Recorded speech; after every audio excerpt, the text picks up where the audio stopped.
us to hear from our witnesses sooner and help members keep their schedules. Therefore, I ask unanimous consent that all other members' opening statements be made part of the hearing record if they're submitted to the clerk by 5 p.m. today or the close of the hearing, whichever comes first. Hearing no objection, so ordered. Without objection, the chair may also declare a recess subject to the call of the chair because there are votes, so we will have to break for that. As described in the notice, statements, documents, or motions must be submitted to the electronic repository at hnrcdocs@mail.house.gov. Additionally, please note that as with in-person meetings, members are responsible for their own microphones. As with our in-person meetings, members can be muted by staff only to avoid inadvertent background noise. Anyone present in the hearing room today must wear a mask, covering their mouth and nose. The Speaker of the House and the Sergeant-at-Arms, acting upon the recommendation of the attending physician, require face coverings for all indoor gatherings over 15 minutes in length, such as committee meetings. Accordingly, to maintain decorum and protect the safety of members and staff, the chair will not recognize any member in this hearing room to speak who is not wearing a mask. According to House Rule 17 and Committee Rule 3D, the chair retains the right of recognition of any member who wishes to speak or offer a motion. This right includes the responsibility to maintain decorum. And thank you all for attending today's Subcommittee on National Parks, Forests, and Public Lands legislative hearing on 3 bills that grapple with the ramifications of Confederate statues, memorials, and symbols in public spaces throughout the country. I would like to start by welcoming the bill sponsors as well as the distinguished panel of witnesses joining us today to speak about this critical issue. I would also like to acknowledge the fact that there are not any Republican bills on today's agenda and recognize that this may cause some frustration among my colleagues on the other side of the dais. Throughout my tenure as chair of the subcommittee, approximately 1/3 of the bills scheduled for hearings have come from Republican sponsors. I remain committed to finding opportunities for bipartisanship and am hopeful that we can even find some consensus on the issues before us today. The national reckoning on racism and injustice precipitated by the tragic murder of George Floyd makes it clear that today's conversation is not only necessary but long overdue.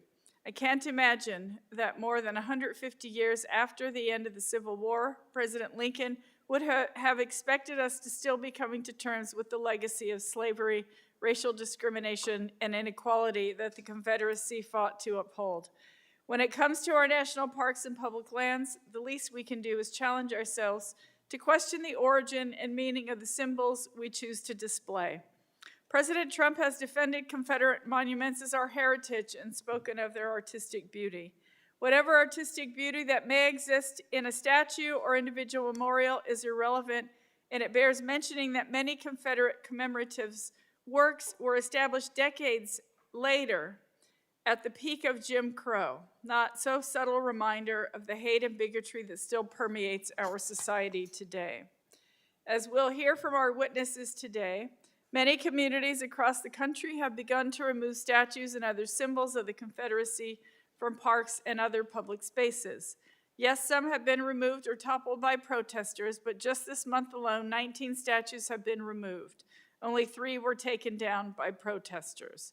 I point this out not to condone the unsanctioned removal of statues, but as a reminder that without government and community action, these symbols will continue to perpetuate racism and inspire hate and malice on both sides of this issue, especially on public lands, which often have a racist history of their own.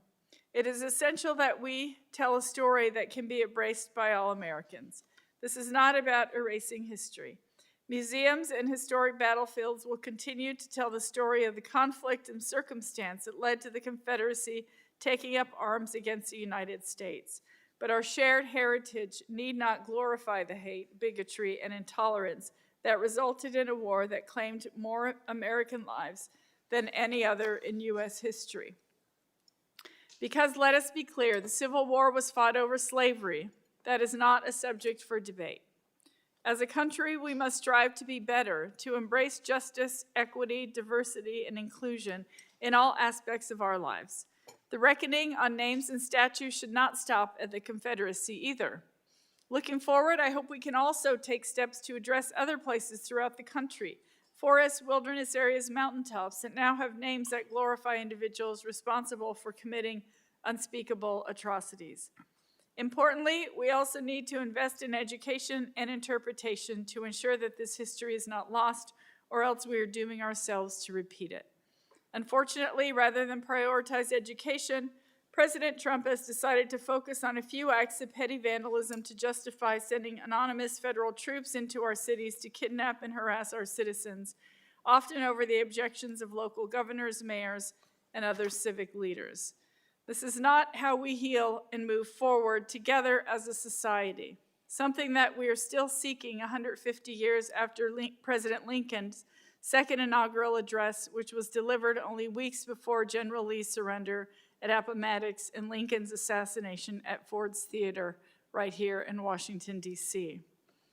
The last line of that now famous speech, he said, "With malice toward none, with charity for all, with firmness in the right as God gives us to see the right, let us strive on to finish the work we are in, to bind up the nation's wounds, to care for him who shall have borne the battle and for his widow and his orphan, to do all which may achieve and cherish a just, lasting peace among ourselves and with all nations." Clearly, we are still striving for that just and lasting peace, and hope today's conversation can help us move toward that seemingly elusive goal. And with that, I'll recognize our ranking member, Mr. Curtis, for his opening statement. Thank you, Madam Chairman, for your remarks, and thank you to our witnesses for joining us today. The subcommittee has before us today 3 bills related to monuments and memorials, which include symbols or depict figures associated with the Confederacy. The first, H.R. 970, offered by Congressman Brown of Maryland, would remove a statue of the Confederate General Robert E. Lee from the National Battlefield statue, which is placed on private property in 2003 and was purchased by the National Park Service in 2005. Next, we have H.R. 4135, offered by Congressman Holmes Norton of D.C., which would remove the statue of Albert Pike. That statue, though intended to honor Pike's service as a Freemason rather than his service as a Confederate general, has been the source of controversy since before it was erected in 1901. Recently, the statue was torn down from its pedestal and set ablaze. Finally, we have H.R. 7550, offered by Congressman McEwen of Virginia, which would require a multi-agency study to inventory Confederate symbols and monuments located on federal lands.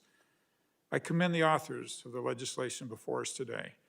The legislative process, which will provide a variety of diverse opinions through elected representation, is the appropriate avenue to make the decisions about which statues should be on public property. I believe this hearing can serve as an opportunity to hear a variety of views, and I'm particularly interested to learn the underlying principles that determine what should or should not be put on public property. I hope we all agree that vandalism is never the answer, especially when there is a legal route to change. While there have been some high-profile vandalism of Confederate statues and memorials, other acts of vandalism have targeted more broadly supported statues. For example, unknown vandals in New York tore down a statue of the abolitionist icon Frederick Douglass. Other vandals in Wisconsin tore down the statue of Hans Christian Heg and decapitated it. Heg fought for the Union during the Civil War, and it was a fierce opponent of slavery and an early member of the anti-slavery Free Soil Party. A statue memorial of George Washington in Baltimore was graffitied with paint, and in San Francisco, protesters defaced and toppled the statue of former President Grant, who led the Union Army during the Civil War. Replacing our country's legal framework with mob rule is a threat to our representative democracy. We're lucky to live in a country where it's even possible to petition our leaders through a deliberatory process, and the day we'll no longer have the right, the day we no longer have that right, America will cease to exist as we know it. The United States is the leader of the free world, and no nation in history has done more to defend the principles of liberty and freedom. That said, our founding fathers understood that our nation was imperfect from its conception. The preamble to the Constitution states, in order to form a more perfect union. We remain an imperfect union today. The American experiment in representation democracy is and always will be a work in progress. Our founding fathers were not perfect people. None of us are. But despite their flaws, we should continue to honor them for the monumental feat they undertook to successfully fight for our freedom and then set up a system to sustain that freedom. We should be able to discuss their historical figures and their admirable traits as well as the less admirable traits.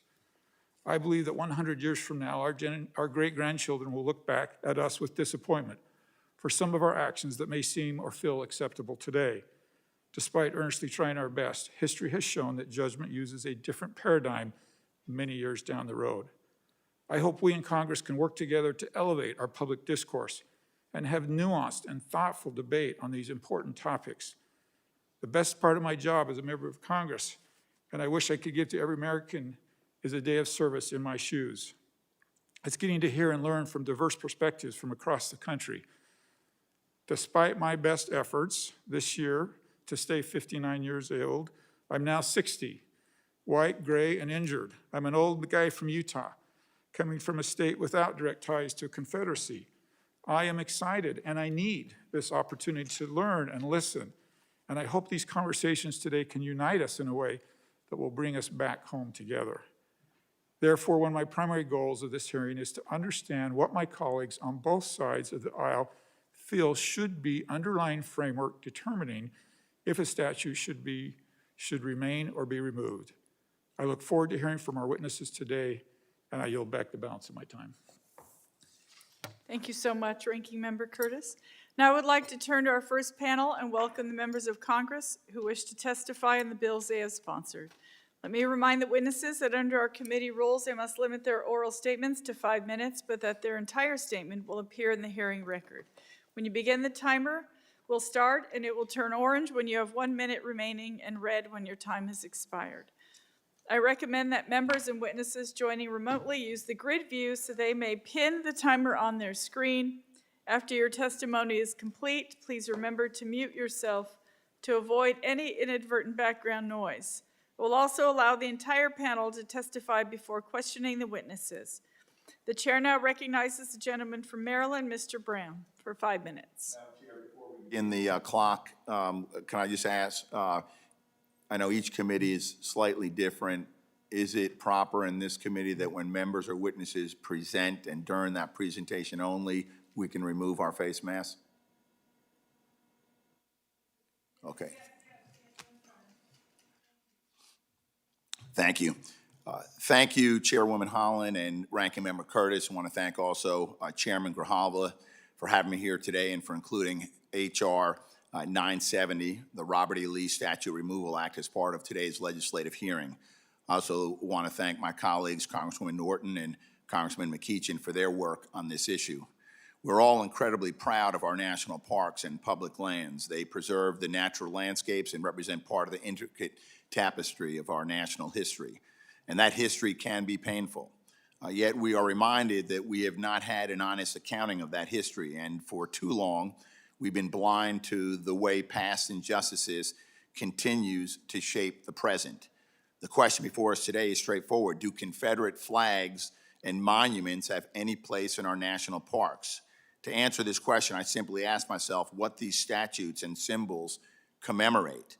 The glorification of the Confederacy, its traitorous leaders, their cause of slavery and open rebellion against the United States of America. In my mind, there is only one side in the Civil War we should be honoring, the United States, and all those Americans in both the North and South who fought against those who tried to divide our country and perpetuate a system of systemic oppression and racial subjugation. And therefore, it is time for these monuments to come down. These statutes and monuments were built in the late 19th and early 20th centuries by Confederate apologists, segregationists, and opponents of civil rights. They recast Confederate soldiers as heroes fighting for a supposed lost cause and celebrated their traitorous leaders. And the heyday of monument building, a period that began in 1890 and spanned to 1920, was also a time of extreme racial violence. Violence that we saw again during the 1960s and 1970s when white Southerners pushed back against what little progress had been made by Black Americans. As monuments went up, Black men, women, and children were being lynched. The Confederate monuments served as a reminder of the power that white supremacists could and would exert over Black bodies. These monuments became beacons of white supremacy and symbols of an effort to intimidate Black Americans into seeing themselves as inferior and less than. These monuments do nothing to teach us of the dark lessons of our history, but are the very center of the white supremacist racist imagination.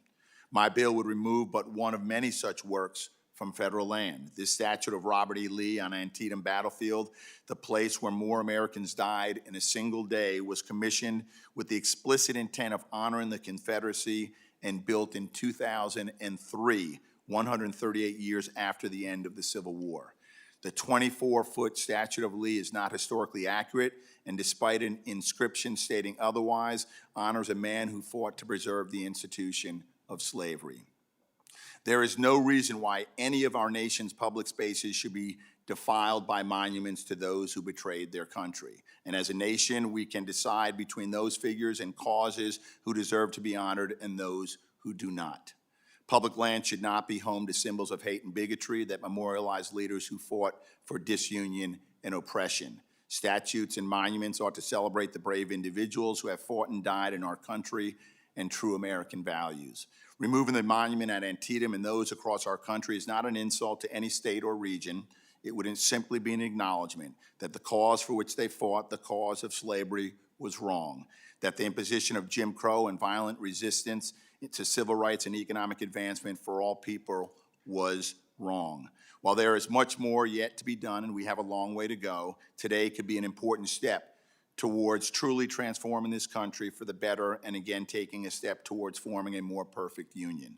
For those who are concerned that by removing these statutes we will erase history and somehow be destined to relive that history, I simply say that Confederate soldiers and the Confederacy itself will continue to be written about and studied as a part of the dark history of our nation.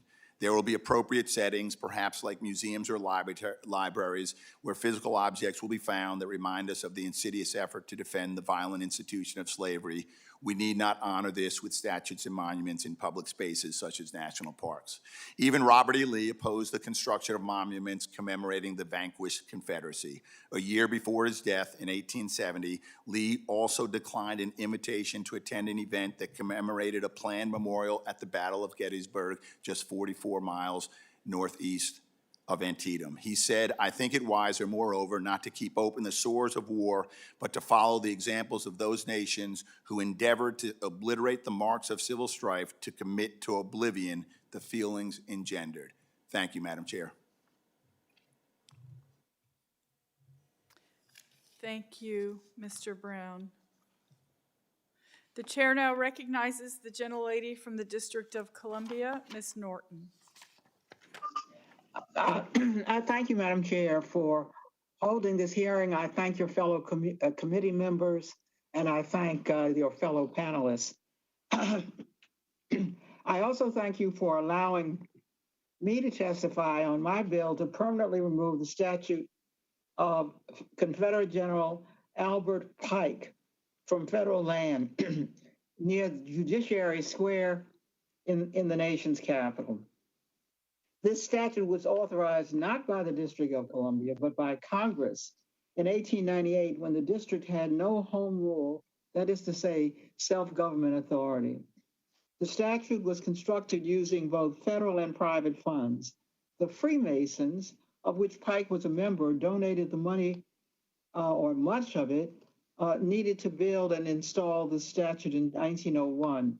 The Freemasons themselves support the statute's removal. I've written with them, and they say, given its divisive nature, it's time for it to go. Although the statute was taken down last month during a demonstration, President Trump reportedly has called for the statute to be put back up. I believe Confederate statutes should be placed in museums as valuable historical artifacts when combined with the story of their meaning in our history. Pike was a Confederate general who served dishonorably and was forced to resign in disgrace. It was found that soldiers under his command mutilated the bodies of Union soldiers, and Pike was ultimately imprisoned after his fellow officers reported that he had misappropriated funds. Adding to the dishonor of taking up arms against the United States, Pike dishonored even his Confederate military service. He certainly has no claim to be memorialized in the nation's capital. Even those who do not want Confederate statues removed should have to justify awarding Pike any honor considering this history. After meeting with the Freemasons in 2017, I decided that the best course of action would be to remove the statue and find a more appropriate place for it. Though my bill does not explicitly say where the statue should be placed, I believe that relocating this statue to a museum and adding historical context would be the most appropriate option. The DC Mayor and the DC Council also support the removal of the statue. In 2017, the DC Council unanimously passed a resolution calling on Congress to remove the statue. Later in this hearing, you will hear testimony from Dr. Frank Smith, director of the African American Civil War Museum, the tireless advocate for the 209,145 Black Americans who fought for freedom as members of the United States colored troops during the Civil War. These brave men fought against the Confederacy and General Albert Pike to end slavery and keep the United States under one flag. Madam Chair, I appreciate the hearing. I strongly urge my colleagues to support this legislation. Thank you again. Thank you, Ms. Norton.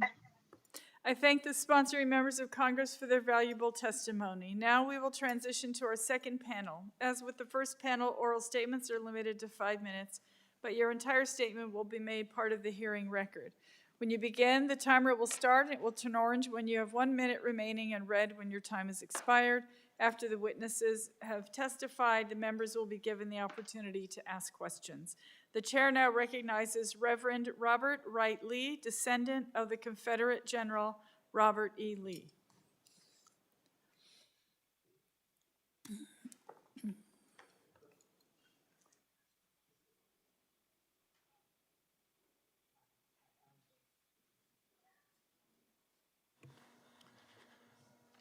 To Chairwoman Deborah Haaland and the members of the Subcommittee on National Parks, Forests, and Public Lands. I'm here to give testimony in regard to H.R. 970 and the broader conversation regarding Confederate monuments. As with anything I do, I'm acutely aware I could not do this alone without the people who help along the way. I am grateful to Congressman Anthony Brown for the bill, for Kaylee Darty, my counsel today from my hometown, and for most importantly, my wife Stephanie, who is at home working, but helped copy edit my testimony. I also want to acknowledge the reality in the room and the reason that I am here. I am not the first Robert Lee to testify before the United States Congress. One did in 1866 during Reconstruction. It is indeed another person who bears a first and surname identical to mine, and whose lineage I bear as a nephew of Confederate General Robert E. Lee. But I've been clear that I dare not speak for my entire family or for even the general himself, as some still revere him and see no reason for this hearing today. I will instead let the famed Confederate soldier speak for himself, as his documented testimony before Congress can be found easily in your records. When asked before Congress and the country if Black American citizens were equally capable of acquiring knowledge as white Americans, that, Robert Lee said, I do not think that he is capable of acquiring knowledge as the white man is. There are some more apt than others. I have known some to acquire knowledge and skill in their trade or profession. I've had servants of my own who learned to read and write very well. Lee was later asked by a senator from Missouri during the same hearing if southern states should allow the suffrage of Black Americans. Lee remarked, my own opinion is that at this time they cannot vote intelligently, and that giving them the right of suffrage would open the door to great deals of demagogism and lead to embarrassments in various ways. I raise these two statements and moments from the other Robert Lee's testimony to highlight the difference and dissonance from what this Robert Lee is about to say.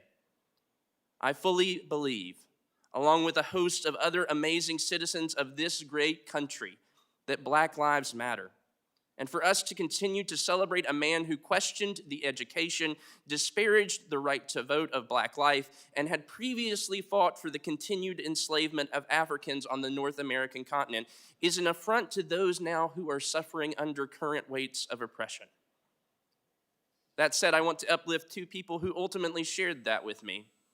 One was Janie Bowman, my Black nanny in the South in the 1990s, who sang the sweet hour of prayer while I slept in her arms when my parents worked. Though she's not on this earth today, I know in the hereafter she, along with countless others who experienced racism and bigotry and white supremacy, are cheering you all on to show that the cost of following what's right might not be politically expedient, but it is incredibly good. Likewise, my confirmation mentor, a strong woman of color named Bertha Hamilton, taught me that I could take my Confederate symbols down and still live to tell the tale. She implored me to remove a flag and a picture I had in my room because she saw my life, my calling, as more valuable than these symbols. I'm here today to say the same is true for all of you. If we are honest, the answer is clear. We cannot remain complicit with these monuments. We cannot remain silent anymore. If we do so, our silence becomes agreement and endorsement to complicity. The statue at Antietam and the bill that it represents and statues everywhere must be removed for a more perfect union, which is inclusive of a better tomorrow and a better United States. I will close by saying that as much as I love the history of my family and the study therein, I am most avidly an armchair presidential historian. Many presidents, from President Kennedy, President Reagan, and President Obama, have compared these United States to a shining city on a hill. While I acknowledge that all of these three presidents were incredible orators and public speakers, the notion of a city on a hill is a distinctly spiritual one, an area I hope, at least as a pastor, that I know well. In the Christian New Testament, Matthew's gospel states, "You are the light of the world. A city on a hill cannot be hidden. No one, after lighting a lamp, puts it under the bushel basket." Friends, we are on a hill. I call on this committee and this Congress to pass this bill not because of erasing history, but on the fact that the American people have lit a light that is no longer hidden. Thank you. Thank you very much, Pastor Lee, Reverend Lee. The chair now recognizes the Honorable Mitch Landrieu, founder of E Pluribus Unum and former mayor of the city of New Orleans.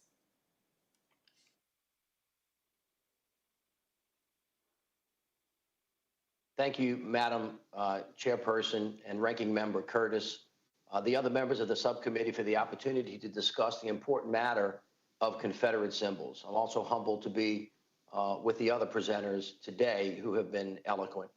It is indeed a pleasure to be with you this morning. As the chairperson said, my name is Mitch Landrieu. I'm the president and founder of E Pluribus Unum, appropriately named after our nation's founding motto, "Out of many we are one." Our goal is to help advance racial and economic equity across America. I also served as mayor of the city of New Orleans from 2010 to 2018, Louisiana's lieutenant governor from 2004 to 2010, and I had the joy of being in the House of Representatives on the state level for 16 years. As many of you know, as mayor of New Orleans, I removed 4 Confederate statues from public land with a process that started in 2015 and ended in May of 2017 with the removal of a Robert E. Lee statue from the city's most prominent circle. That process helped reintroduce historical facts and a more proper telling of the history of how and why many of these statues or monuments were put up in the first place. The historic record is now clear. Both statues of Confederate leaders were erected not just to honor these men, but as part of a movement which has now become known as the cult of the lost cause. This lost cause had one goal: through monuments and other means, to rewrite history, to hide the truth, which is that the Confederacy was on the wrong side of humanity.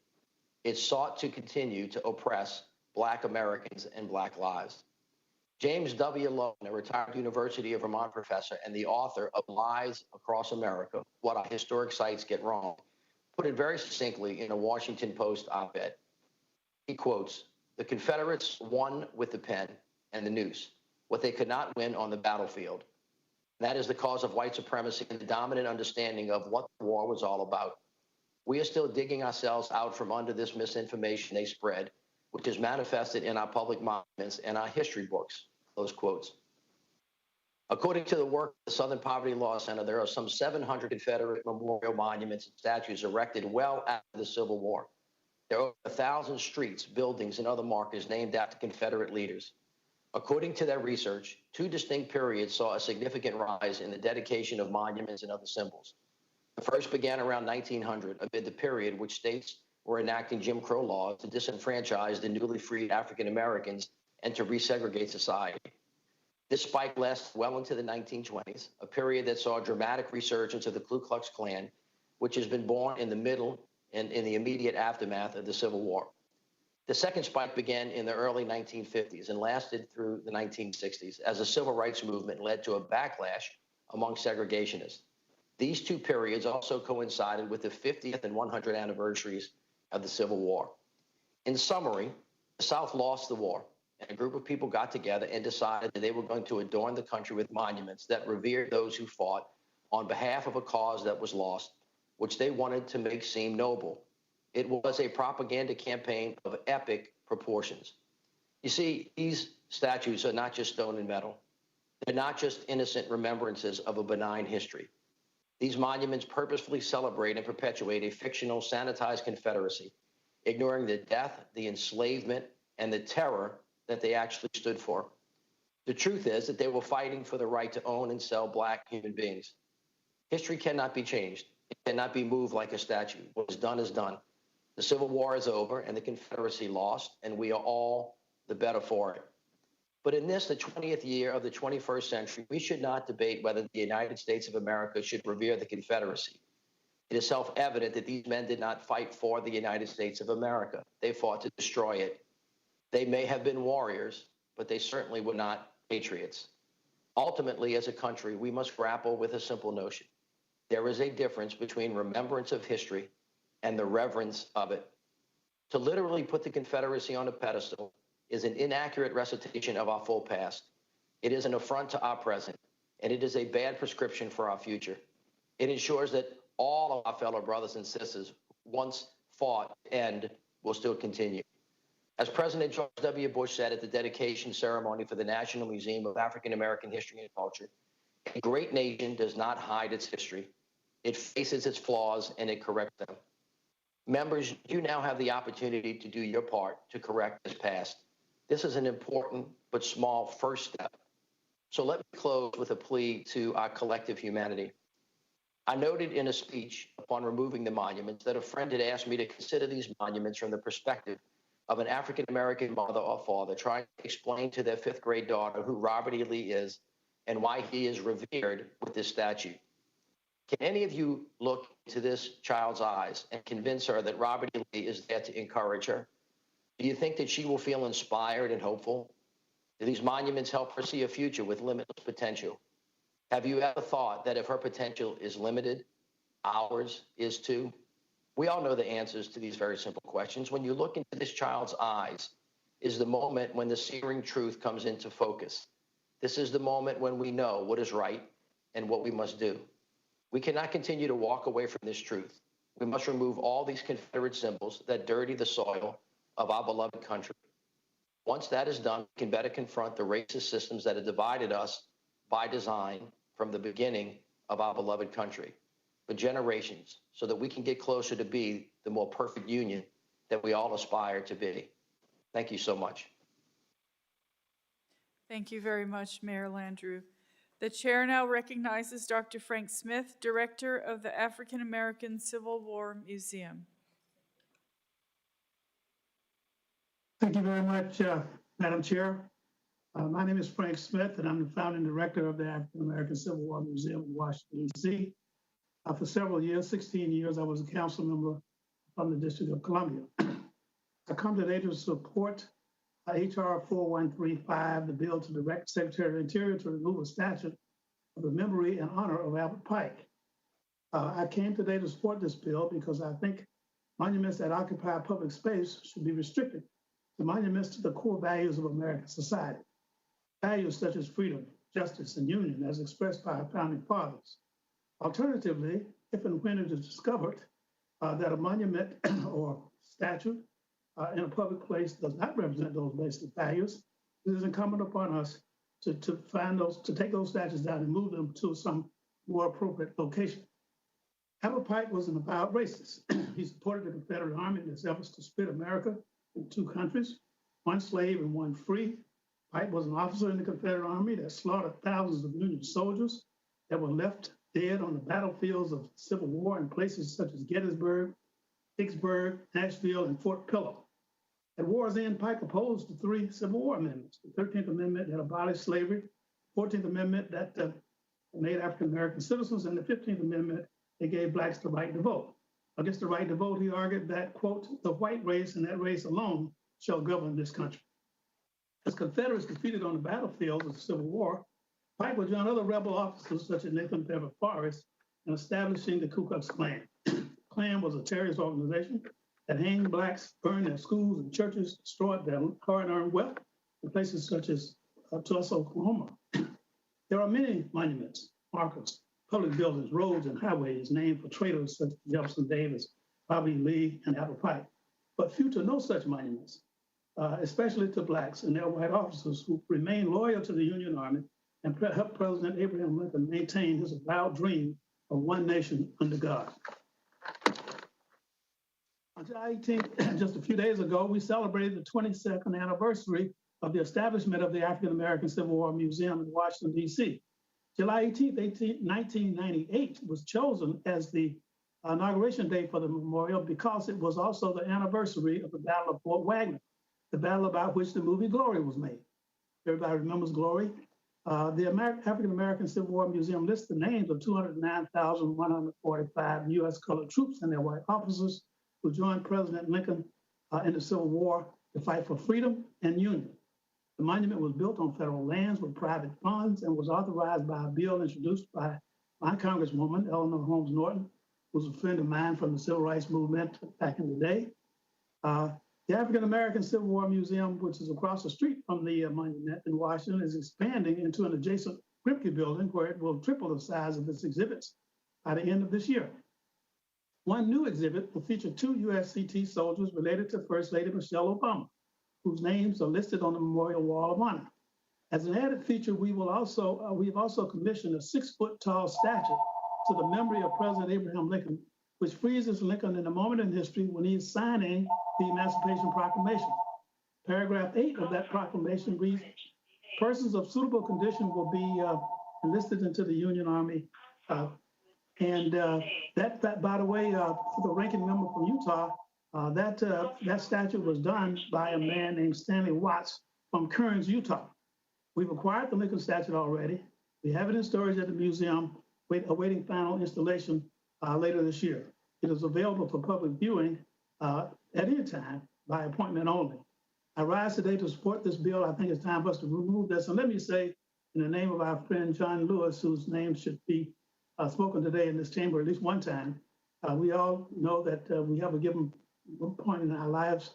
All of us will leave some things undone. This is something that was left undone.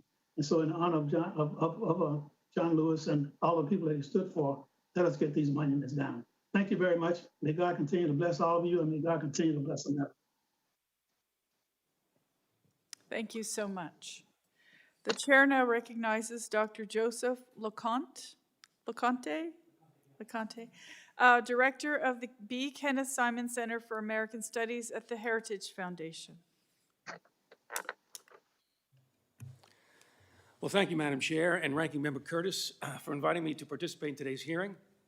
I think what's happening here in this room is how we in our local communities should approach the debate over America's monuments through peaceful, democratic processes. The sins of slavery and racism have left some deep scars on our nation, as they have in many other nations throughout history.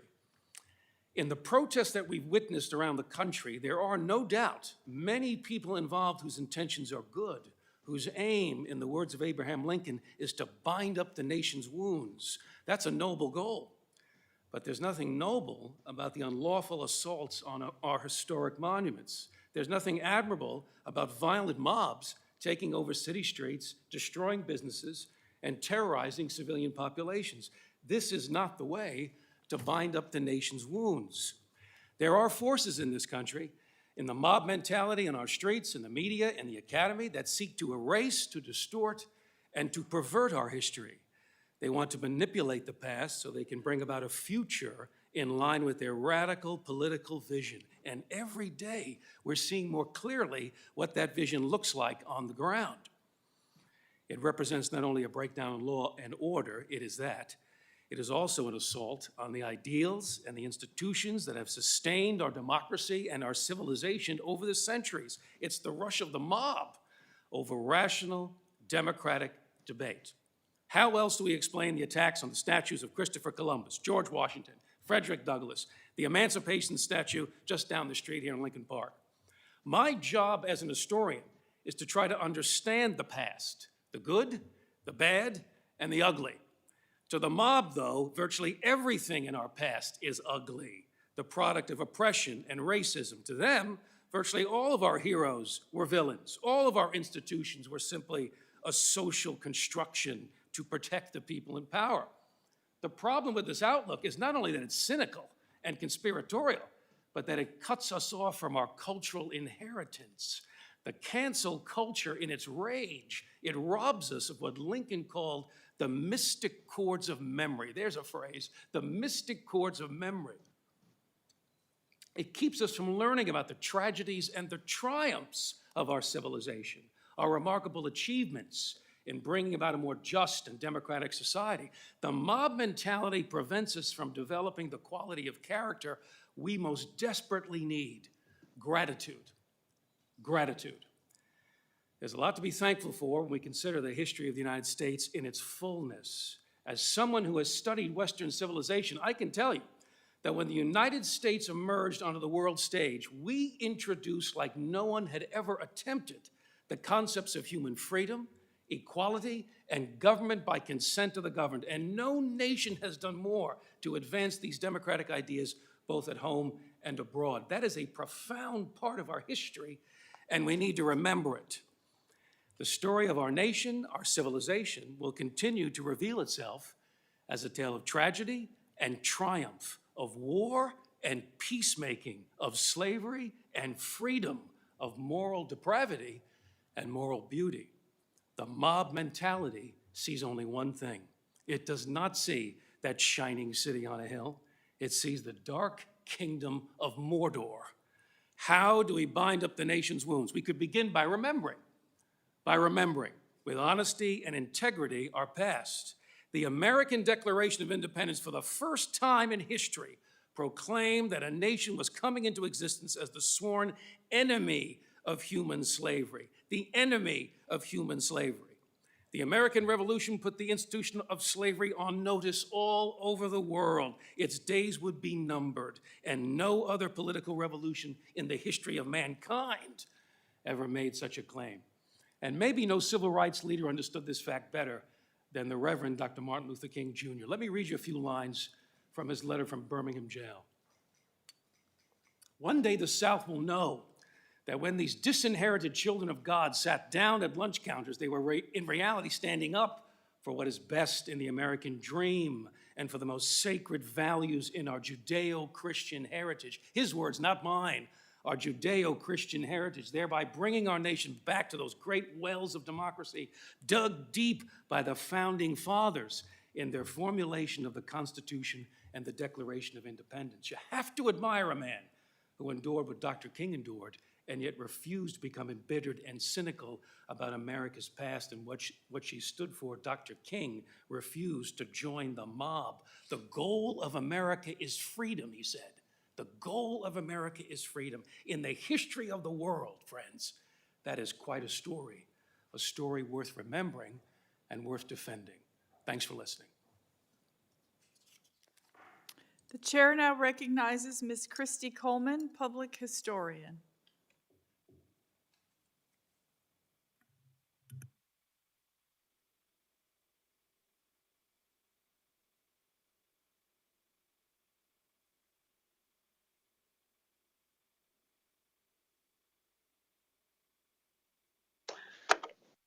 To members of the House Committee on Natural Resources, thank you for the opportunity to speak to you today about H.R. 7550 at the request of Congressman McEachin. I'm deeply honored for the opportunity.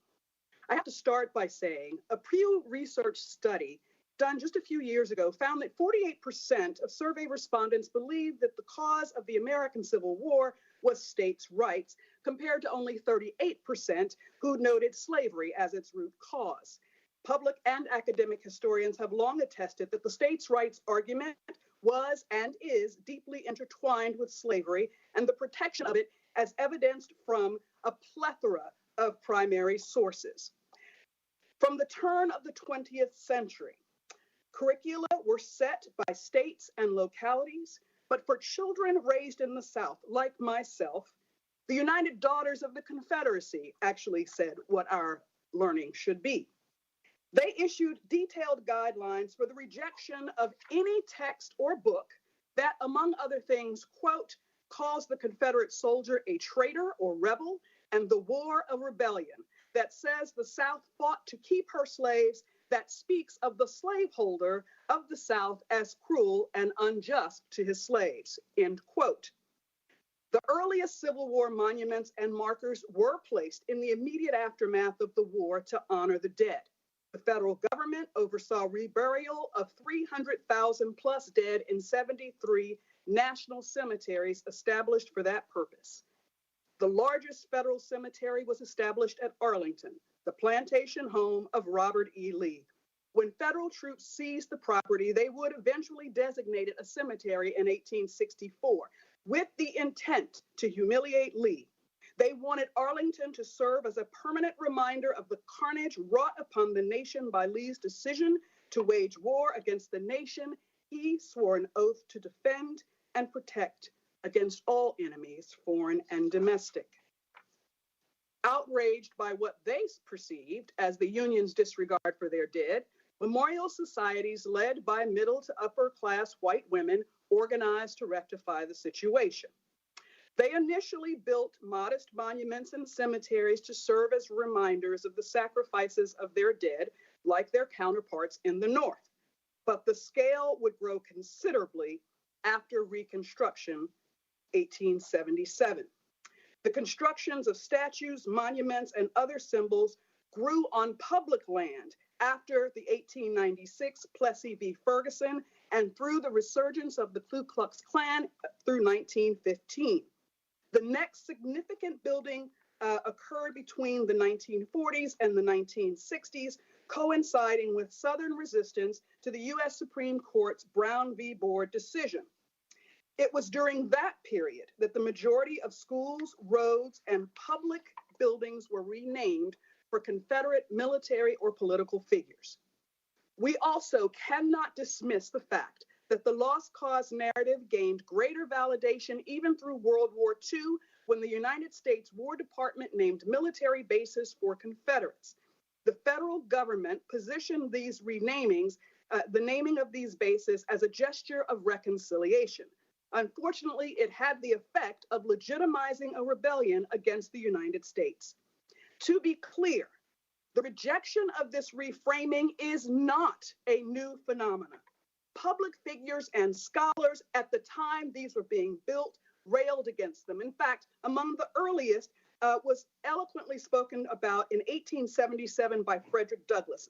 He said, quote, "We must not be asked to say the South was right in the rebellion or that the North was wrong. We must not be asked to put difference between those who fought for the Union and those who fought against it, or between loyalty and treason," end quote.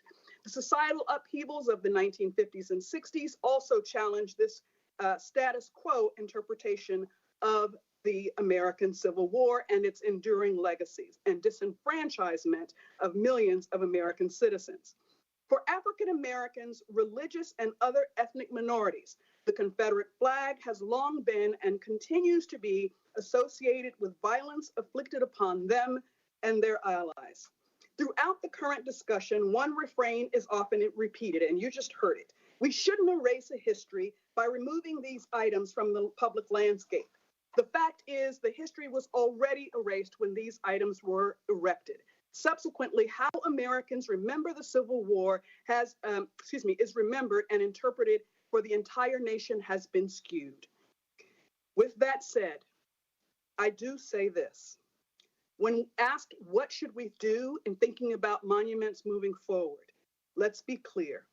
We should absolutely have monuments that reflect our shared values of justice and equality. But we can't do that if we're continuing to think that what we have on our current landscape represents that. Thank you for allowing me time to speak today. Thank you very much, Ms. Coleman. Thank you for that valuable testimony. Reminding the members that Committee Rule 3D imposes a 5-minute limit on questions. The chair will now recognize members for any questions they may wish to ask the witnesses. And I will start with my colleague, Mr. Huffman. Mr. Huffman, you have 5 minutes. Thank you very much, Madam Chair, for holding this important hearing. And thanks to our witnesses for some very powerful testimony. I have long advocated for the removal of Confederate symbols on our federal lands in 2015 and 2016 when I first offered amendments to end the display of Confederate battle flags at our nation's federal cemeteries managed by the National Park Service. It was an uphill battle to even get floor consideration in this House. It divided the Republican conference so much that they literally shut down the appropriations process rather than put their members publicly on record with a vote over what they thought about these Confederate symbols. But we are in a new era today, hopefully with John Lewis's life and legacy fresh in our minds. And we have seen widespread public support for the removal of Confederate statues. Even the Pentagon seems to be getting a little bit woke on these subjects. And so I think it is important that we fully investigate all aspects of our government and how, in the name of this country, we're using Confederate symbols, including in the United States Capitol and military bases and public lands.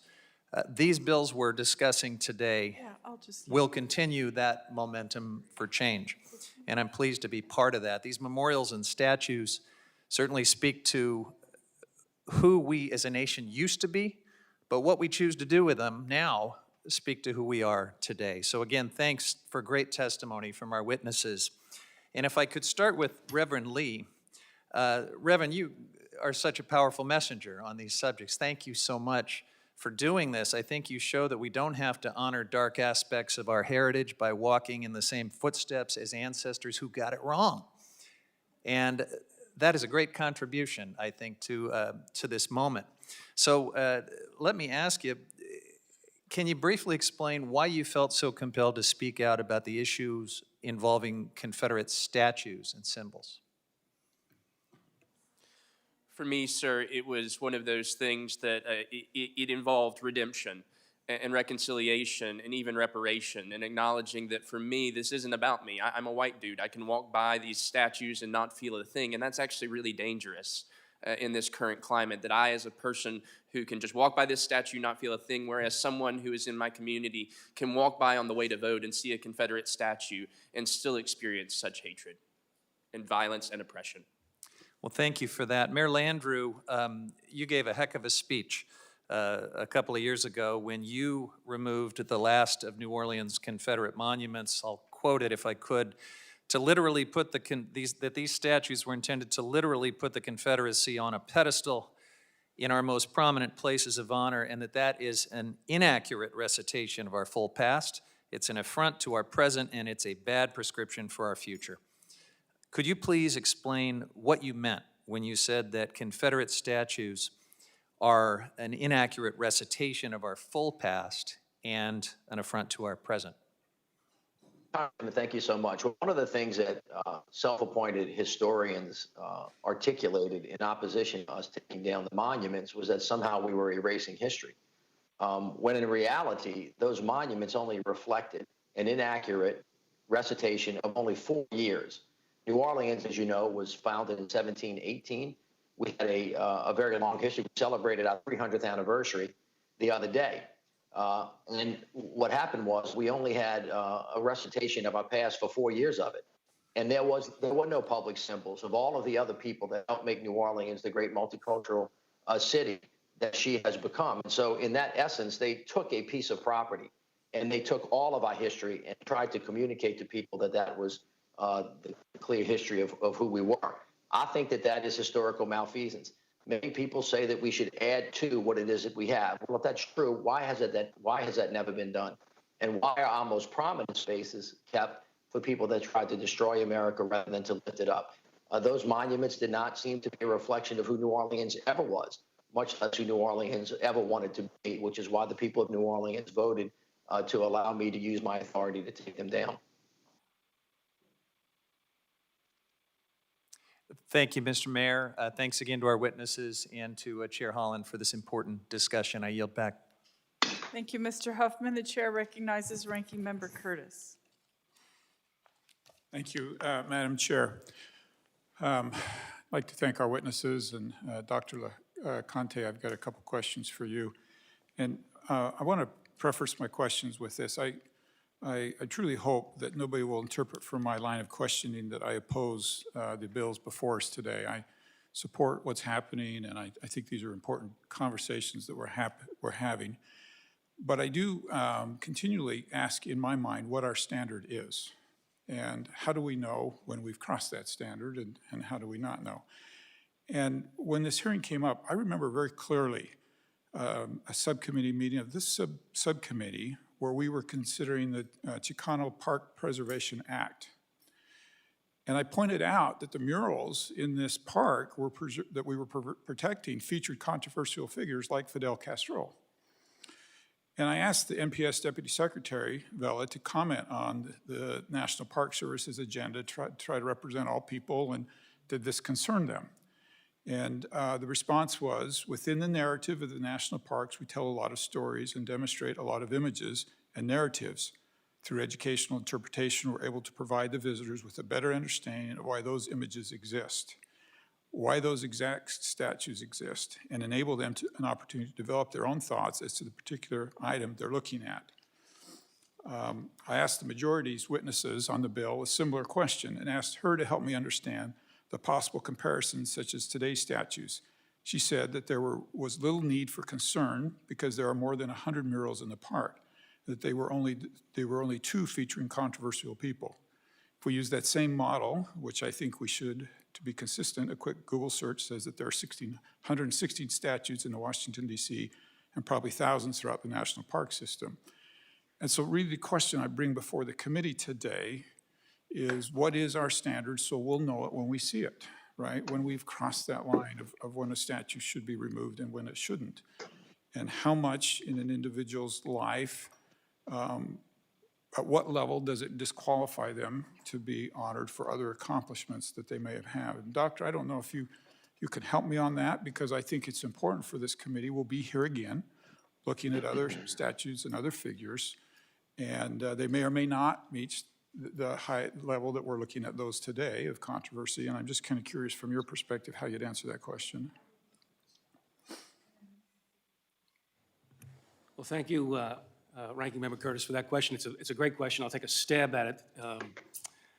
I mean, one of my real concerns is the level of civic illiteracy. And I think it was Christy Coleman who referred to it, the ignorance of so many young people not even knowing what the Civil War was about, much less when it was fought. Same can be said for the First World War and the Second World War. Having taught students at the King's College there in New York City for a decade, it is really appalling, the kind of civic amnesia that we have. So on the one level, you could say that, you know, monuments can be a teaching moment. Every monument can be a teaching moment. How do you decide which one should be publicly displayed? Well, in terms of monuments that clearly are directing our hearts and minds to honoring an individual, that's one thing.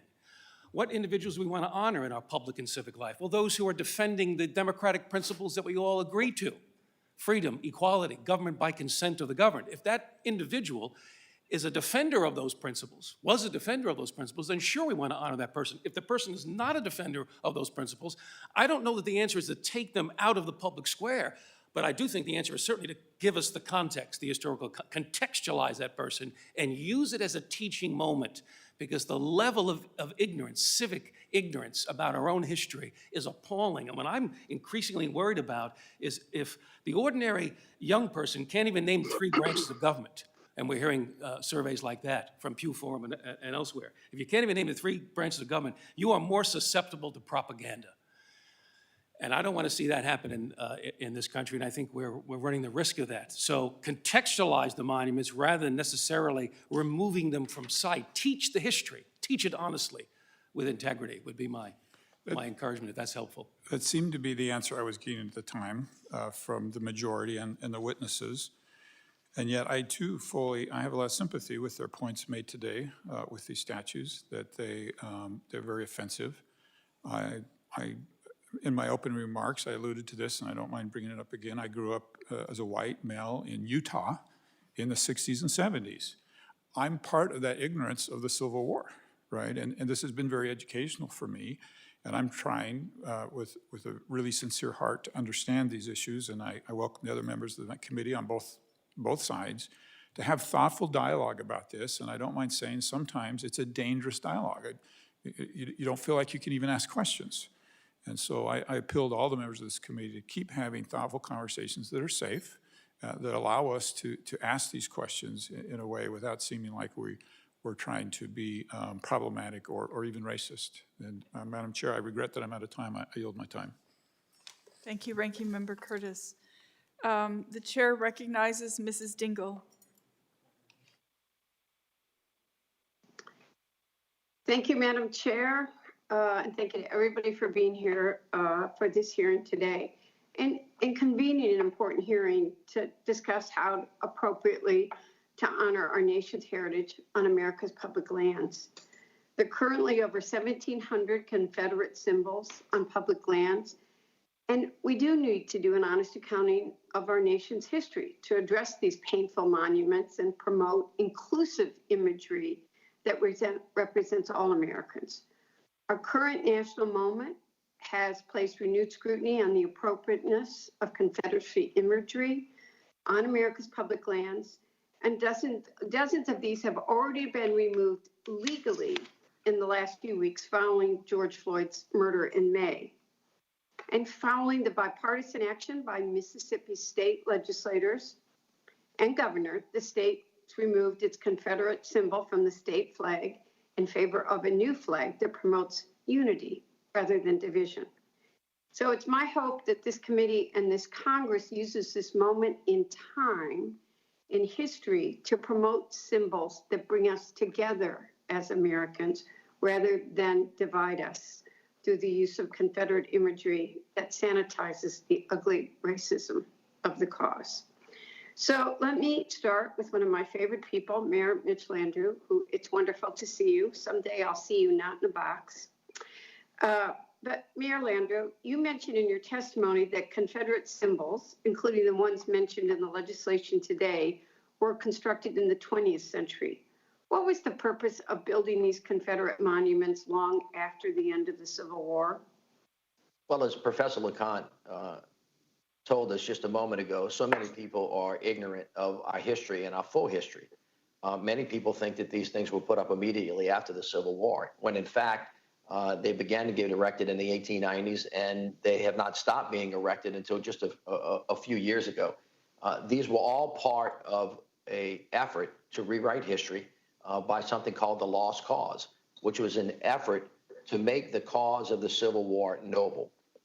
It was really a propaganda campaign. It was started generally by the Daughters of the Confederacy that were intended to rewrite history, as one of the other witnesses said, to actually rewrite the history books so that we did not learn what the really total part of our history was about. And as a consequence, they were strewn all over the place. I can't think of another country that has people who fought the country in places of reverence. And as Professor Lacante said, there is clearly a difference between remembrance and reverence. We should never forget the Civil War. We should never forget the people who fought on behalf of the Civil War, and we should never forget why they did it. But to put them in places of reverence, in primary places, in major cities, in our nation's capital, seems to be antithetical to every sense of not only decency, but correct historical perspective. And that's why you can correct those errors without forgetting about the past. Clearly, we want to remember it. We want to remember it for the right reasons so that we never repeat it, not revere it so that we actually do it again.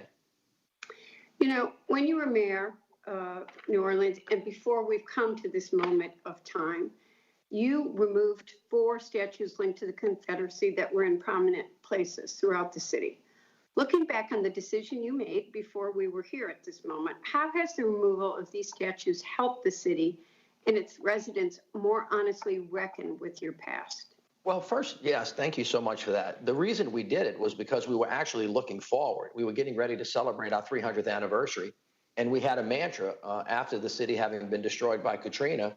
We didn't want to put the city back like it was. We wanted to take an honest look at our past, and we wanted to build the city that we should have been had we gotten it right the first time. And when we did that honest dive, deep dive on who we were, what we had historically been, what we wanted to be, we came to a reckoning that we weren't living by the words that we were holding ourselves up to be as part of the American landscape, always trying to become that more perfect union. Those monuments stood out like a sore thumb and actually just kind of presented themselves as something that had to be moved if New Orleans ever wanted to become the city that she always promised that she would be, which is a great city where diversity is a strength, not a weakness, where we in New Orleans believe that we represent this nation's motto, out of many we are one. Now, what we did do, though, is we had 4 public hearings. We also, after the public hearings, when the legislature acted and then the chief executive signed the order, the third branch of government was brought in through the courts. We actually went through 7 court hearings, 13 separate judges, and there were appeals to the legislature and the federal government to stop it. So we went through the agonizing process, the deliberative process, the peaceful process of getting to the other side. And as a consequence, the people of the city of New Orleans have a much deeper understanding of who we are, where we are, and where we want to go. And we would commend it to the country as a process that we should use to think through what we do next. Thank you. I'm out of time, but that's a lesson the country could take value from too. Thank you. Thank Go back, Madam Chair. Thank you, Mrs. Dingle. It has come to my attention that members will have to go and vote on the floor. I was hoping I could avoid that, but I am running out of time here. I apologize for the inconvenience. The subcommittee stands in recess, subject to the call of the chair. We'll reconvene as soon as I get back from voting.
minutes.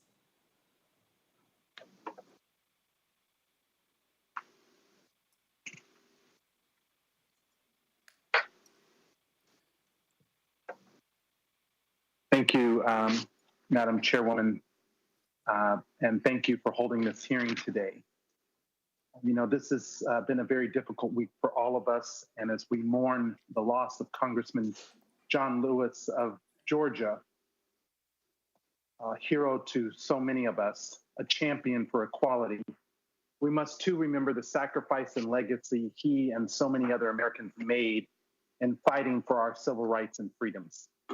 When discussing the removal of Confederate monuments, Congressman Lewis described these efforts as, quote, the beginning of a movement that will help us move towards the realization that we're one people, we're one nation, and we have to be sensitive to our own history, unquote. Just this week, we in the House of Representatives are honoring this movement in the nation's capital by voting on historic legislation that will remove the statues of defenders of the horrific system of slavery, segregation, and racism from the U.S. Capitol building. I am proud of the work our chair and all of our colleagues are doing to demonstrate that our public lands and parks belong to all Americans. This is an opportunity to shine our light on stories of great individuals who have not stood for hate or oppression or against our union, but rather those who reflect our ideas and those whose valuable contributions built the fabric of our nation. Dr. Coleman, thank you for being here and for the important work that you're doing to inform us of our own history. For those who may not understand these symbols or the impact that they have, can you please share with us some stories or experiences that you heard working on this issue? What do these statues mean to Americans, and particularly Black Americans, when they are held in places of honor? Thank you, sir, for your question. The simple answer is the response that I'm hearing, and I've been working in this issue for a number of years. A part of my background was serving as CEO of the American Civil War Museum in Richmond, Virginia, where these conversations have been taking place in earnest really since 2009, when we began preparing for the sesquicentennial of the American Civil War. And Richmond is by far ground zero. It is the place where the Lost Cause was born and fed. It is the place where we saw the nation's first and largest monument built to Robert E. Lee that went up in 1890, designed specifically to stand taller than George Washington's statue, which is on the Commonwealth of Virginia's Capitol grounds. To African Americans, this has been an affront from day one. And it is for them, more often than not, a simple question. And that question is, where would you like the world to place the monument of the person who kidnapped your children, your ancestors, beat, raped, killed them? Where would be the appropriate place? How do you think that this particular item is going to help us better understand a history? And so, especially, again, when they're placed in such veneration. I also acknowledge, again, having worked at the American Civil War Museum, that there are those individuals who have felt that these monuments and the people to whom they represent are actually displays of other types of values, valor, standing for one's home, etc. And frankly, all of that is a part of the lost cause narrative that was created. So, you know, I, as a museum executive, yes, I'm sorry, thank you. Mayor Landrieu, I want to thank you for your testimony and your continued work to remove inappropriate memorials to the Confederacy across the United States. For many Americans, this debate is about history and preserving our past. They see the removal of these statues as a radical act to remove our history. So if you had the opportunity to speak to someone holding those views on this issue, what would you say to them? What words would you leave with them? I would really just say simply to them, who we choose to remember and revere is as important as who we have forgotten, and that our history is much deeper and much broader. It's much richer than the very narrow history that they chose to remember, and that there are lots of us in this country, and the truth spans across time, that we ought to, if we want to be fully American, we ought to remember all of our history. And revering, as I have said, is very different from remembering. We should always remember so that we never repeat. Reverence is saved for those who I think represent the best values that America has to offer. Thank you. Thank you, Madam Chairwoman. I yield back.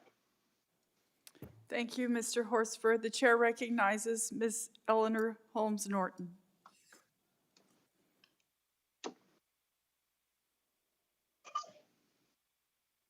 Thank you, Madam Chair. I really want to thank you for this hearing. I hope you can hear me. I have a question for Dr. Smith, but I also want to make sure I understood Dr. Lacante's testimony. I think we all agree, I certainly agree with him, that the takedown of mobs by mobs or crowds of monuments is a most inappropriate way to do it. Do I understand Dr. Lacante to agree that these museums should be taken down and perhaps put in museums? Well, thank you for that question. I guess as an historian, I'm not a policy guy, but I think my great concern is that we understand the context of these things, that we use the monuments as a teaching moment, not elevate people who we all can agree were on the wrong side of history, the wrong side of these important questions. We don't want to valorize that. I'm going to leave it to others to sort out what's the best way to teach the history honestly with integrity. Well, I appreciate it, because I couldn't agree with you more. Even just putting them in a museum would not be sufficient unless there was around those monuments the story of what they stood for, what their history meant, and an objective story for that matter. Dr. Smith, I want to thank you for being here as well. Now, you may know that the Department of Interior has indicated that the department opposes efforts to remove Confederate symbols from public spaces, and I want to read to you how they frame it. They frame it: history is not ours alone. It belongs to the generations of the past, present, and future to serve as a collective national memory. What do you think of the department's position? Well, it's hard for me to discuss this without thinking about it as a Black person, an African American. Born in Georgia, went to college in 1959, part of the Civil Rights Movement, went to jail with you and John Lewis and other people. And so every time I pass by one of these monuments, every time I drive down Robert E. Lee Highway, I feel like the public has done me an injustice. So it's hard for me to talk about the Park Service position without looking at it that way. So although it sounds like they don't care what we think, they don't care what African Americans think, they don't care how our blood boils when we walk past these things.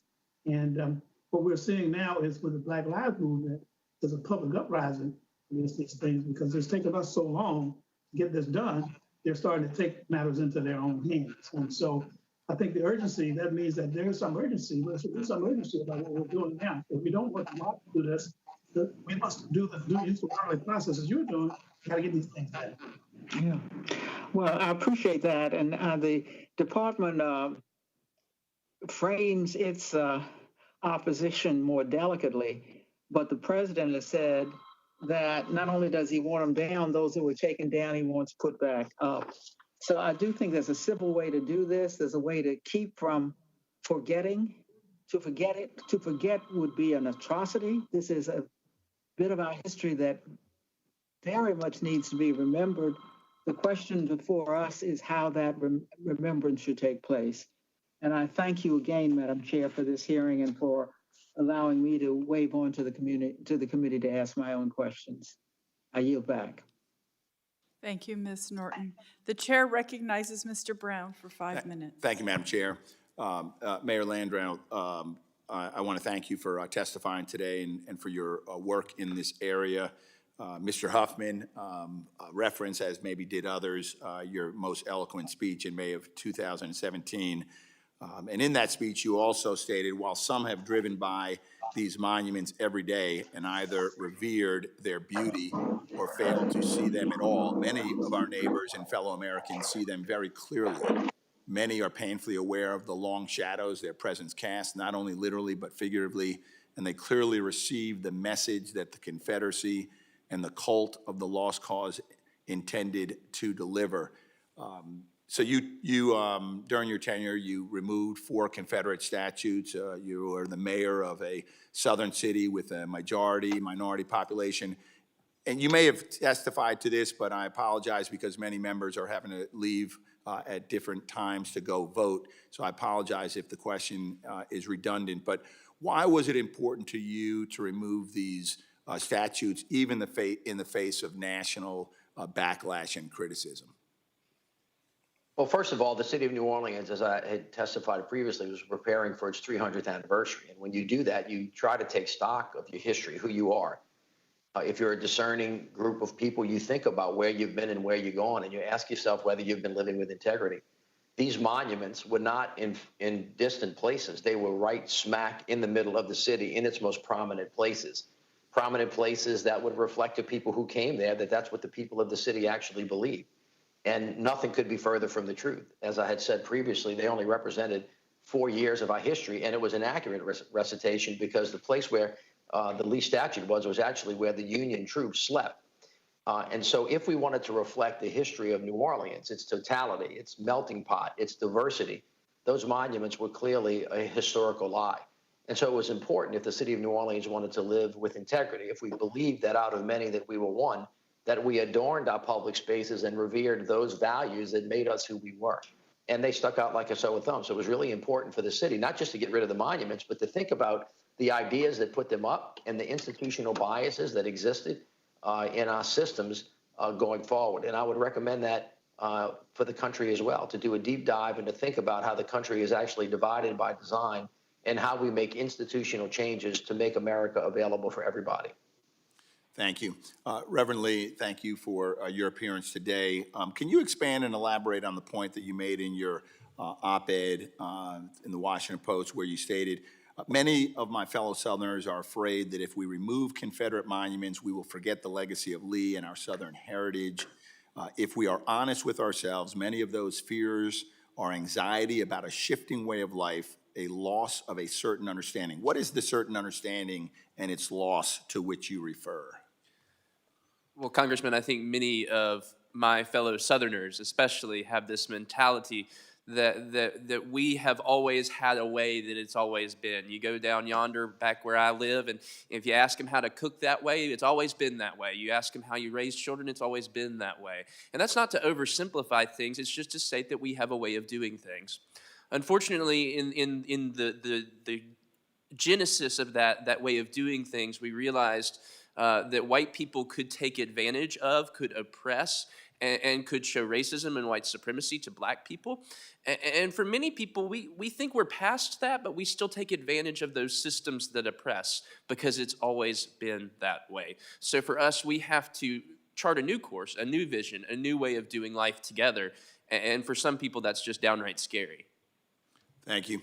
Dr. Lacante, I'm so pleased with your response to Eleanor Holmes Norton, my colleague from the District of Columbia, because I was concerned during your testimony.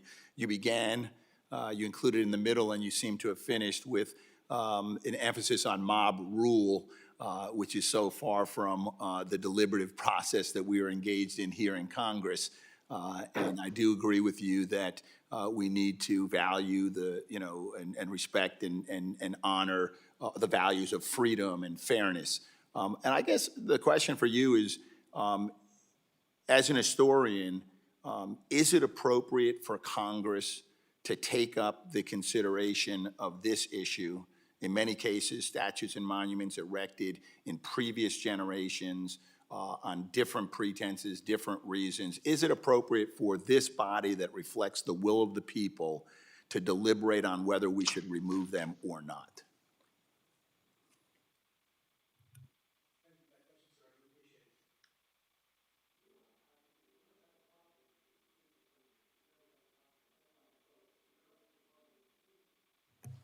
Sorry about that.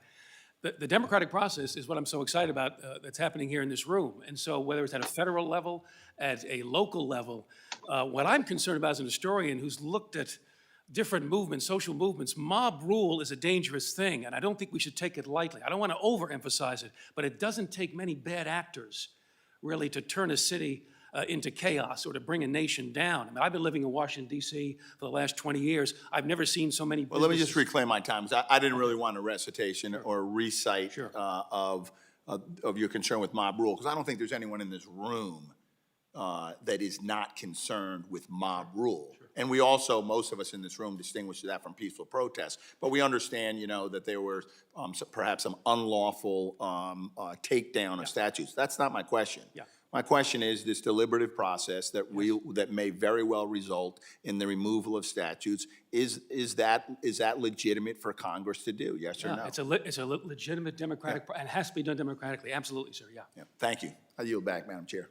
Thank you, Mr. Brown. And I will now recognize myself for 5 minutes.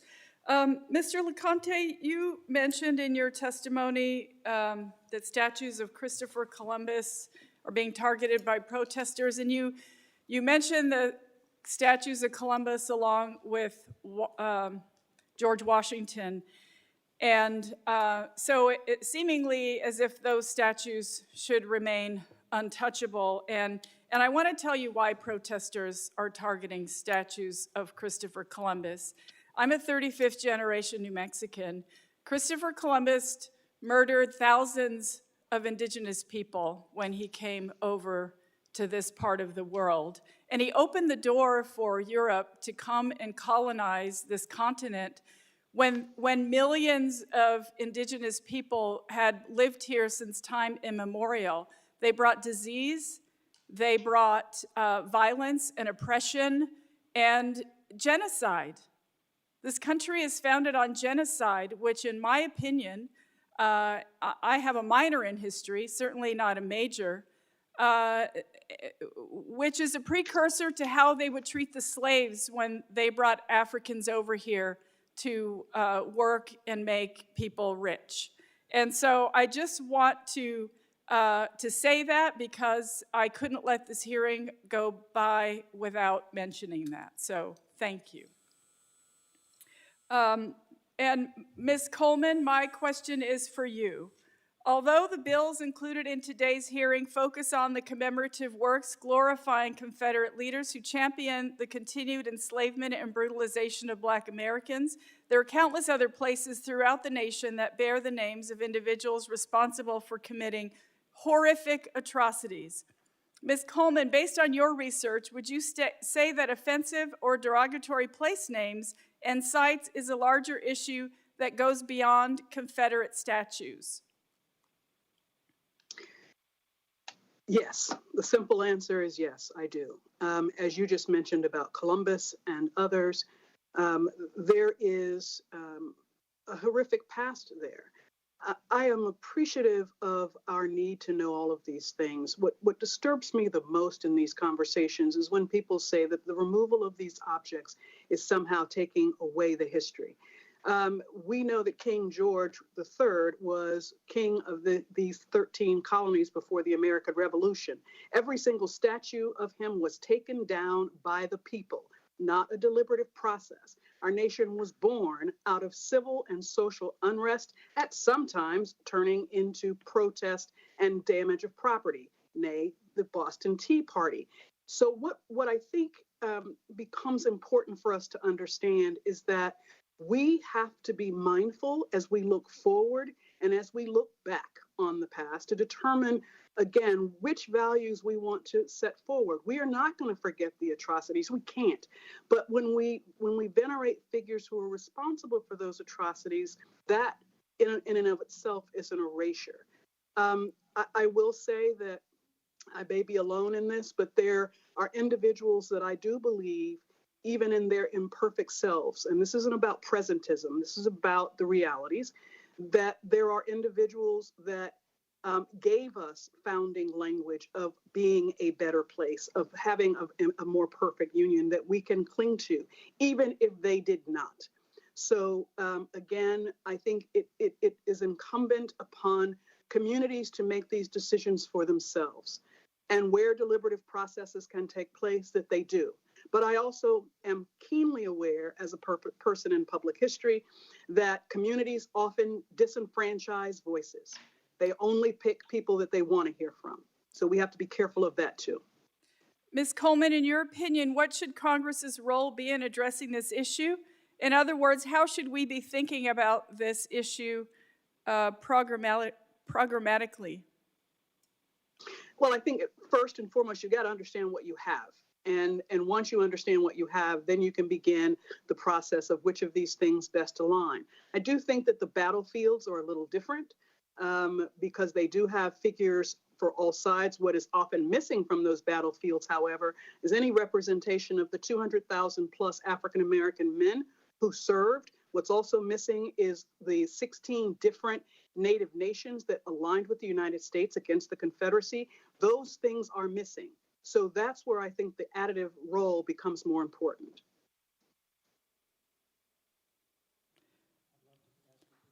Thank you so much, Ms. Coleman, and I yield and would like to recognize Mr. Huffman for another question.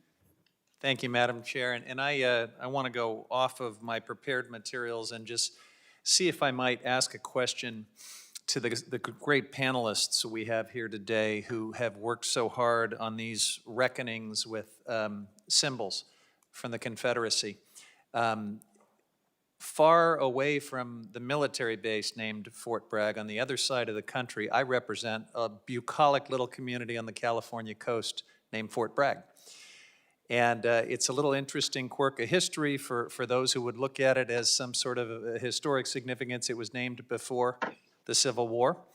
But there's no connection between Braxton Bragg and this community. He never set foot there, never went anywhere close to it. It inherited this name just on a historic lark, and it has continued for generations. Well, fast forward to 2020. We're having an interesting conversation in the community of Fort Bragg, which is a wonderful, kind, and non-racist community that is grappling with the fact that they've got a really bad name that doesn't represent at all who they are or who they've ever been. But a lot of folks have nostalgia and memories and other things attached to that name. And so I'd like to ask any of our panelists who want to speak to this what they would say to this community I represent that is struggling in its own way in this moment that our country is in to figure out what to do about this particular anachronistic symbol that, like it or not, exalts a Confederate hero, Braxton Bragg. Yeah, Reverend Lee. We've spoke a lot about Congressman John Lewis, and I actually had the opportunity to preach to him at the Ebenezer Baptist Church in Atlanta, the historic church that Martin Luther King was pastor of. And as I was going up, he actually was dancing to On Time God, which is a song by Dottie Peebles, where she says he's an on-time God. And I believe by divine providence, we have been given an opportunity to respond to the fact that nostalgia does not equal our ability to want to change things. We should want to change things and not be complicit through our nostalgia. That is the most dangerous thing we can do. It's always been that way. You know, I'm a pastor. I have to deal with that in the church. People say, well, gosh, it's always been that way. We can't change it. That, for me, is a non-starter. That's a no-go. We have to have this conversation now. Mayor Landrieu, do you have any thoughts you might be willing to share if you're still with us? Yeah, I do. Thank you. I would just, not to pretend to be a reverend, but I'm always mindful of God's grace always gives us a chance for renewal and to think about who we are and what we are. Clearly, from a process point of view, that is a local decision that should be made by that community, not by the federal government, certainly not by Congress. I agree with Reverend Lee, though, that holding on to nostalgia for nostalgia purposes is useless. I think communities really should think about who they are and what values they are. And there is consequence to living under the shadow of someone that fought to destroy the country for the sake of preserving slavery, even though it may be historically weird that some community so far away from the South was named after a Confederate general. It's a decision that the community has to make, but if I were a member of the community, having learned what I have learned and knowing what I know now, I would prefer to change the name. Appreciate that. Anyone else care to comment? Yes, this is Frank Smith with the African American Civil War Memorial in Washington, D.C. Yeah, I think this is an opportunity for the community to talk about this and to rethink itself and to come up with a name that might more appropriately fit the values that that community holds today. And I think that makes this an important discussion. I do think I saw something from Dr. David Blight in the Washington Post a few weeks ago saying that he needed to build some more monuments. I'm on that side. We have a monument to President Abraham Lincoln signing the Emancipation Proclamation. He said we should put them up all over the country. I agree with that. So somebody needs to pay some attention to trying to get some things up on the landscape that represent the most important period in the history of this country, which is the Civil War, which changed this country from a country that supported slavery, built on slavery, to a country where it could talk about freedom. It's an important document, it's an important time in our history, but we have to find a way to talk about it that brings us all together, because this is a great nation that came out of it, and we ought to be able to talk about it in a way that makes sense. Those are great thoughts. I'm out of time, but Madam Chair, thanks so much for indulging that additional question, and thanks to the panelists again. Yes, of course. And the chair will recognize Mr. McEachin for 5 minutes.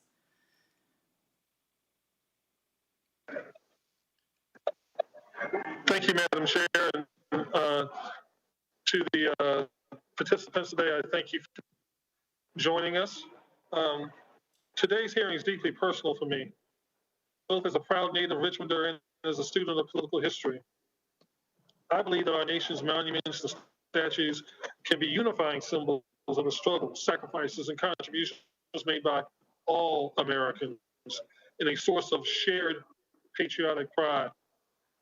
Unfortunately, too many Confederate memorials aim to rewrite or glorify the reputation of Confederate leaders, and in turn, they ignore or minimize our nation's vile history of slavery and racism.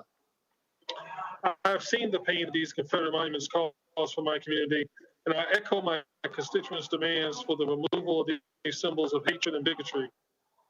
Building on my constituents' passionate advocacy, I introduced H.R. 7550, legislation to conduct a full inventory of Confederate commemorative works on our nation's public lands to help evaluate their suitability as resources for the interpretation of the American Civil War. This legislation will enable the federal government to have a clear picture of what works exist, where they're located, and to what extent they are being used appropriately, if at all. Madam Chair, now I'd like to ask Ms. Christie some questions if she's available. I am. Okay, thank you. I'm sorry, Ms. Christy Coleman, I apologize. Ms. Coleman, thank you for speaking about the importance of having a comprehensive picture of what Confederate commemorative works exist on public lands managed by DOD, the VA, and the Department of the Interior. How would you respond to the belief that Confederate monuments located on federally managed lands are fundamentally different in nature from commemorative works in place in public spaces? You were breaking up a little bit, but I think I understand what you were asking, and that is the difference between on commemorative lands versus public lands. There is a huge difference, again, to me, about the placement of statuary at battlefield sites, for example, or at cemeteries, for example. The problem is when these statues are in public space, i.e. in front of courthouses, in front of police departments, in front of schools, in general parks. It places them in an entirely different context, and that context, I believe, is ultimately harmful. One of the things that I think we have to, again, why I think that your proposal is a good one, you have to identify exactly where they are and how and when they were placed. And that will provide the kinds of answers that are needed to make the determination of the next steps. Would you try to answer this question for me as well? What comes next after a call for removal, especially as it concerns Confederate monuments on federally managed landscapes? Do you have any recommendations or insights to guide in that part of the process? Like Mayor Landrieu, in Richmond, Virginia, we did have a process called the Monument Avenue Commission, and it was a deliberative process that lasted about 18 months, where we held public hearings, public meetings, took in written works, et cetera, had a team of scholars that were looking at the history behind each and every one of them, presented that information to the public, had partnered with the museums community in Richmond to better educate our community to come up with a decision. And the decisions that community made were actually put in place. The challenge that we had was that in Richmond and in the state of Virginia, there was a law on the books that said that these objects could not be removed. That law was made in 1904, the exact same year that they disenfranchised 95% of Black male voters and half of white voters who were not of a certain income level. So it was no mistake when that law was made, but that was going to take time to change the law, and the law was changed. And so those are the kinds of things that I think every state, again, every community needs to carefully look at. Thank you, Ms. Coleman. I think my time is about to run out, and I'll just say this: as Americans, we have a responsibility to not only learn from, but confront our history and to strive for a more complete telling of our nation's story. I look forward to working alongside you, Madam Chair, our colleagues, and my constituents in this critical effort. Thank you, and I yield back. Thank you, Mr. McEachin. I thank the witnesses for their valuable testimony and the members for their questions. The members of the committee may have some additional questions for the witnesses, and we will ask you to respond to these in writing. Under Committee Rule 3.0, members of the committee must submit witness questions within 3 business days following the hearing, and the hearing record will be held open for 10 business days for these responses. If there is no further business, without objection, the subcommittee stands adjourned. Thanks.